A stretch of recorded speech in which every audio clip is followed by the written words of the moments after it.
with Jaden, so I'll do the same with you, Coach. Walk us through those final couple of minutes there where it was really tight basketball, could have gone either way. What were you talking to your team about? Just putting pressure on their ball handlers for our defense was the biggest thing. And then on the offense, really work through Jaden and Niksha at the end there just with our offense that we run. But taking care of the ball, not turning it over, not forcing the shots. Hermon had a good game plan that came out. They were tough. And then luckily for Jaden, Jaden had a game that Jaden needed to have.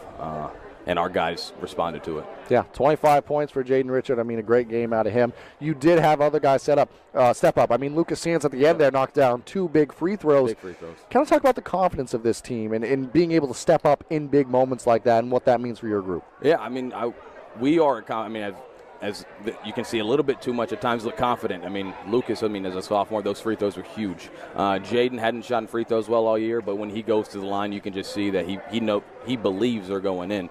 Wyatt Rayfield, the senior, Jack Smith, those guys play with a lot of confidence, and they hustle. Silas didn't do things on offense that maybe you've seen in the box score, but defensively, Silas was there, which is what we need from Silas all year long. But the confidence of the group together, you can feel it in the timeouts. You can feel it at halftimes. There was nobody down at halftime. They came out just proud of the guys and how they battled. But we got to get right back after it tomorrow morning.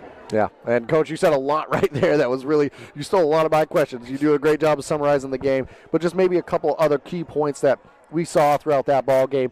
Defensively, maybe in that first half at pockets, Hermon was able to do some things out there. You guys didn't seem to be playing your typical level of defense. What was the adjustments made at halftime that you felt kind of helped the team out here? I mean, they spread it out 5 out, and we were getting beat on some back cuts, and we needed to adjust to that. But the biggest adjustment was putting pressure on the ball. We were kind of giving them a little bit too much space to make those passes. So the adjustment that we made was with Silas and Jaden and Jack Smith was to pressure the ball and not make them not comfortable, because when they were comfortable, they were making good passes. They were cutting the ball. And not that they weren't comfortable at the end, but I thought we played good defense. And also, Caden Wooden and Devin Henderson didn't play much, but those minutes were huge, getting a couple of rebounds in there, sparking us off the bench. Ashton, age 3, I can't stress how big that was for the game.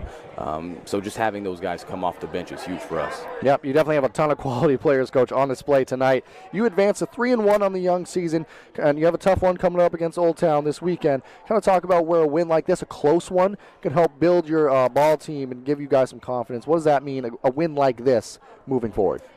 I mean, considering we're not in school, they don't see each other every day for all the hours that they typically do. It's huge because a loss, they go home, they think about it too much because they're by themselves. They have practice for 2 hours, but then they're away from each other. A win really helps them with their communication in the locker room, the communication in their group chats. It just, the energy is better, so it's huge for them, but obviously it's a big one Saturday, and so the biggest game is the next game, right? It is indeed. Coach, always a pleasure to have you up here in the booth. I'll take the headset back from me.